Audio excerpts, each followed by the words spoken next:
बिस्मिल्लाहिर्रहमानिर्रहीम। शाबान की छुट्टियां हैं तो इसको ज़ाया न करें और इसमें कुछ न कुछ एक्टिविटी जो है वो ज़रूर करते रहें।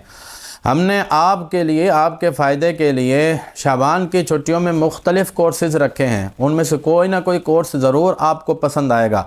तफसील आपको डिस्क्रिप्शन में मिल जाएगी मेरी वेबसाइट की, उसमें तमाम कोर्स की तफसीलात मौजूद हैं। यहाँ पर मैं मुख्तसरन आपको बता देता हूँ, जैसा कि इल्म सर्फ़ कोर्स है, ये 20 रोज़ा कोर्स होगा।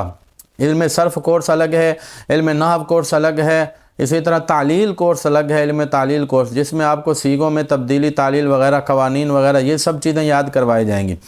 इसी तरह इबारत कोर्स है, इबारत व तर्जुमा कोर्स है, फ़न तदरीस कोर्स है, उसूल फ़तवा कोर्स है।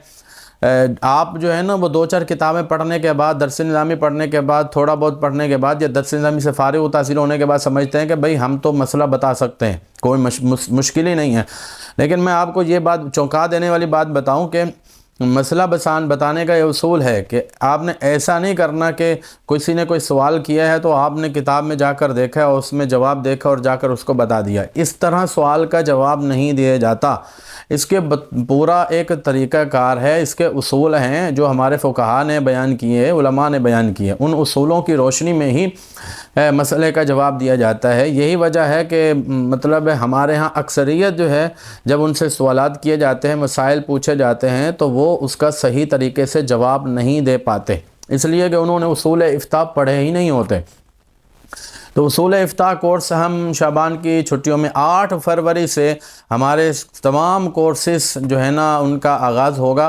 तलबा के लिए भी है, तालिबात के लिए भी है। अभी आप डिस्क्रिप्शन में जाएं और देखें, जो आपको कमी महसूस होती है, जिस चीज़ की कमी महसूस होती है, आप वो कोर्स करें, और ताकि आइंदा आने वाला जो साल है उसमें आपको कोई कमी महसूस न हो। अगर इबारत में कमज़ोरी है तो ये इस छुट्टियों में आप इबारत अपनी दुरुस्त करें, ताकि आइंदा साल जो है ना वो आपको शर्मिंदगी का सामना न करना पड़े। अगर आपको सर्फ़ नाब में कमज़ोरी है तो पहले आप सर्फ़ नाब कोर्स करें, उसको अपन मजबूत करें। अगर वो मजबूत नहीं है तो फिर इबारत तर्जुमा कोर्स करना आपके लिए मुश्किल हो जाएगा। इसी तरह अगर आप फ़ारिग़ व तहसील हैं तो फिर आप तदरीस कोर्स करें। इसी तरह आप फ़ारिग़ इमाम मस्जिद हैं तो उसूल फ़तवा कोर्स करें। फ़ारिग़ व तहसील हैं तब भी उसूल फ़तवा, अगर तालिब इल्म है ना तब भी आप उसूल फ़तवा कोर्स करें, जिसमें हम जो है वो फ़तवा के उसूल बयान करेंगे, इफ्ता के उसूल बयान करेंगे।